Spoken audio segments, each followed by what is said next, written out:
Hello, and welcome to another installment of Broken Pieces. Today I want to talk about anger. But before I do, I want to understand that there's multiple parts to anger. There's the nature of anger, and there's the purpose of anger.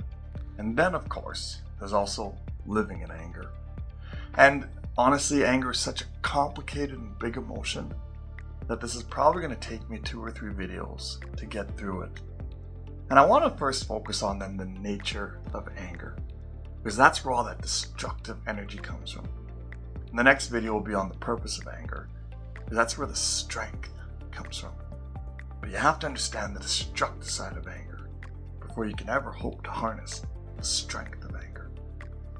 The first thing I want you to know about anger, though, is that anger is a natural emotion. It's how we deal with life when it changes on us in ways we don't want it to change. I promise you, it doesn't matter if it's big or a small change. If you have someone cut you off on the road and they put your life in imminent danger for just a brief second, and although nothing bad happened, often we tend to say a few words or even adjust how we drive for a brief moment because that destructive side of anger came out of us. And we did things or said things. And that probably put us in danger, but also someone else. Anger not only is a natural emotion, it's how we deal with life when it changes on us, but it's normal to let anger out of you. In fact, all emotions, it's normal for them to come out of you. The only difference is, does that anger come out of you uncontrolled, where you hurt people, or does it come out of you controlled, where you find the strength? You see, anger really has 2 tricks under its belt. The first trick that anger has under its belt, it likes to have you blame other people for what happened to you. When I got injured, my employer was completely wrong, 100% legally responsible for what happened to me. He was supposed to provide a safe work environment, which he never trained me in anything in safety. He's the one that made up this method and taught me how to use it. The home builder was also responsible. Actually, they had oversight over my employer, and never once did they question what we were doing, and they knew full well what we were doing. Instead, they put a house being done on time more important than the people working in the home. There was another man who just left the house prior to the fire starting. And when the fire started, I couldn't open up the doors because there was a vacuum that was created. But I'm pretty confident if he would have been on one side of the door pulling and me on the other side pushing, together we probably could have opened up that door. I blamed him for not coming to help me. I blamed doctors, nurses, workers' compensation, complete strangers. People had nothing to do with the incident. Some of them were trying to help me get better. I blamed so many people. And then one day, I was about 11 months after my incident, and I could now just start touching my head. Because the scar tissue was so deep in all my elbows and my joints, it took 11 months for me just to touch my head again. And when I could touch my head, I started calling every lawyer in the phone book I could find. And they all said the same thing. I'm sorry, Mr. Beach. You're under workers' compensation. It's no fault insurance. There's nothing we can do. Anger had me trying to punish my boss for what happened to me. And he was getting away with it. It was towards the end of all the lawyers in the phone book when I phoned another lawyer and he said the same thing, and I hung up the phone in disgust.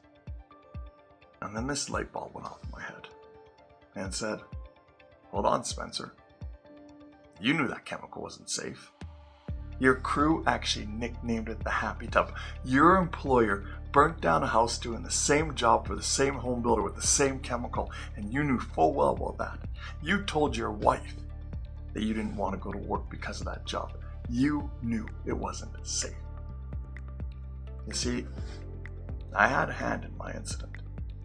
Although my employer is 100% legally responsible for what happened to me, and it is so easy to put the blame on him, it was harder to turn that finger around, put some blame on me, because I was morally responsible for what happened to me and my family.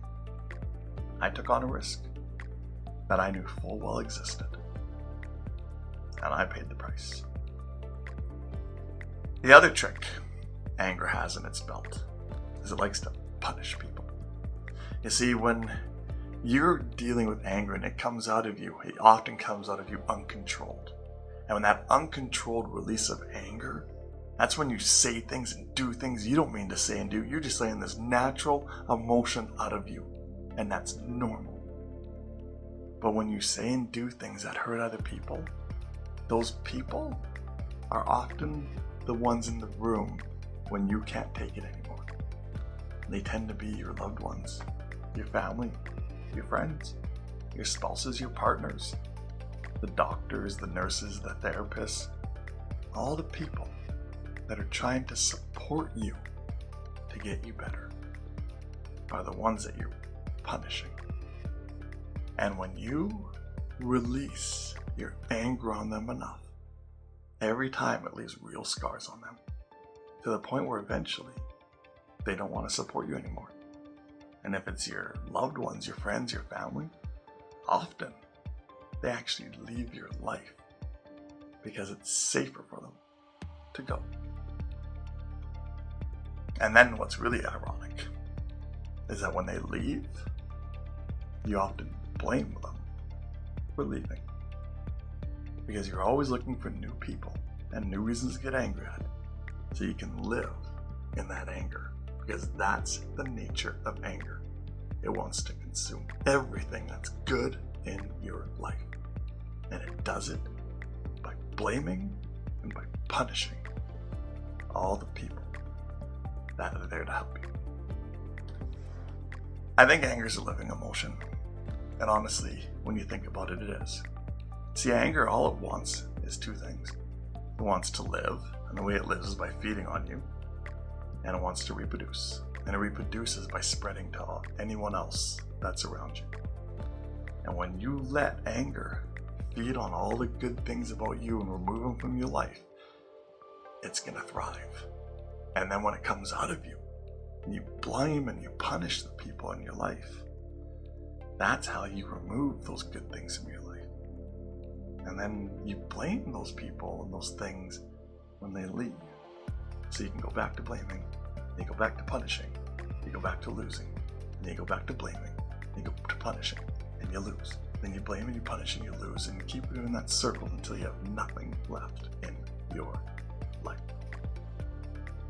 That is what anger wants. The next video, we're going to talk about the purpose of anger. And that is why anger exists.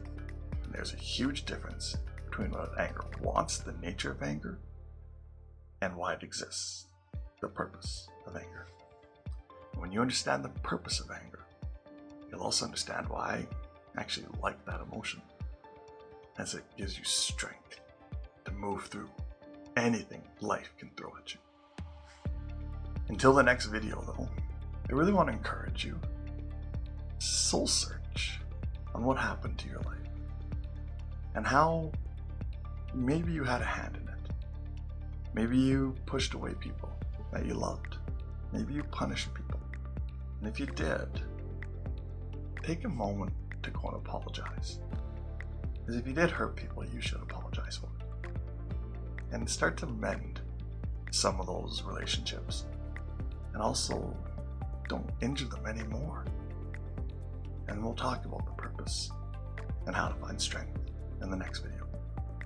Until then, I hope you have a good day. And if you're not, it's okay to have a bad day. Take care.